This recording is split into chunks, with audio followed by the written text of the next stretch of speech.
Time out ရဲ့2026ခုနှစ်ကမ္ဘာလုံးဆိုင်ရာစစ်တမ်းအရဆိုးမြို့ဟာကမ္ဘာလမ်းလျှောက်ရအဆင်ပြေဆုံးမြို့အဖြစ်သတ်မှတ်ခံလိုက်ရပါတယ်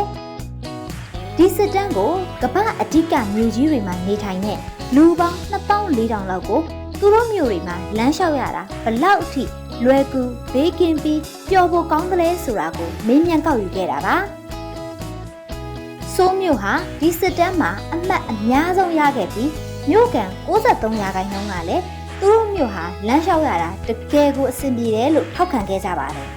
။တောင်ကိုရီးယားမြို့တော်ဆိုးဟာလမ်းလျှောက်သူတွေအတွက်အလေးထားတဲ့မြို့ပြစီမံကိန်းကြောင့်နာမည်ကြီးပြီးကျယ်ဝန်းတဲ့လူသွားလမ်းတွေအဆင်ပြေတဲ့လမ်းကူးနေရာတွေချိတ်ဆက်မှုကောင်းတဲ့အများပြည်သူတည်ယူပို့ဆောင်ရေးနဲ့လမ်းလျှောက်လို့ကောင်းတဲ့နေရာအများအပြားရှိနေတာပါ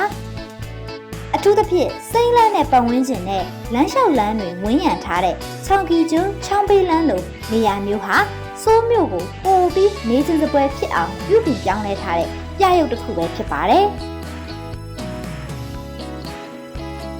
မကြသေးမီနှစ်တွေအတွင်းမှာလည်းကိုပိုင်ကားအသုံးပြုမှုကိုရှော့ချဖို့အတွက်ရင်းနှီးရဲ့ကင်းဝေးစေတဲ့အစီအမံတွေလမ်းလျှောက်သူတီးတန့်လမ်းတွေနဲ့အများပြည်သူနားနေနိုင်မဲ့နေရာတွေကိုပိုပြီးတိုးချဲ့ဖန်တီးလာခဲ့ပါတယ်။အဲ့ဒီစစ်တမ်းမှာအီဒင်ဘာ့ဂ်၊နယူးယောက်နဲ့စစ်ဒနီမြို့တွေလည်းထိပ်တန်းကပါဝင်ခဲ့ပါတယ်။လမ်းလျှောက်ရအဆင်ပြေတဲ့မြို့တွေကလူတွေရဲ့ကျန်းမာရေးနဲ့ပတ်ဝန်းကျင်ကိုပါကောင်းမွန်စေတာကြောင့်ဆိုးမြို့အနေနဲ့အခုလိုအတိမတ်ပြုခံရတာကတကယ်ကိုထိုက်တန်တယ်လို့ထင်ပါတယ်။တခြားမြို့တွေအနေနဲ့လည်းဆိုးမြို့ကိုနမူနာယူပြီးလမ်းလျှောက်တဲ့သူတွေအတွက်ပိုပြီးဘေးကင်းတဲ့လမ်းမတွေနဲ့ပိုကောင်းတဲ့အများပြည်သူဆိုင်ရာနေရာတွေကိုရင်းနှီးမြှုပ်နှံဖော်ဆောင်သင့်တယ်လို့ထင်ပါတယ်။